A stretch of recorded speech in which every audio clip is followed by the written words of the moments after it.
Hours ago, the fight over medical marijuana fired up again. A group of supporters filed to get the issue back on the ballot next year. 6 News' Johan Marin spoke to organizers who plan to begin a petition signature drive next month.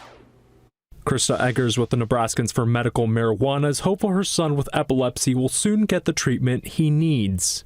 But because we live in Nebraska, a state that this remains completely illegal, this isn't an option for me, and it's not an option for the thousands of patients who desperately need this as an option.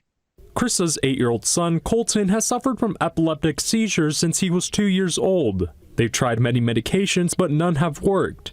For the last several years, she's tried to get lawmakers to allow people like her son to be treated with cannabis. We have not been successful in getting any type of legislative bill passed in the state regarding medical cannabis. And so the decision was really kind of made for us that we know we can't give up on this. 2 previous attempts to get the issue on the ballot failed, but now Eggers hopes the third time is a charm.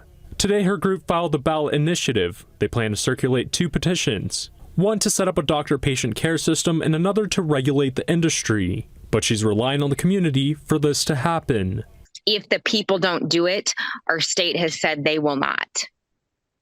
On your side, Johan Marin, 6 News. The organization will effort to collect about 87,000 valid signatures per petition in order to put the issue onto the ballot November 5th, 2024.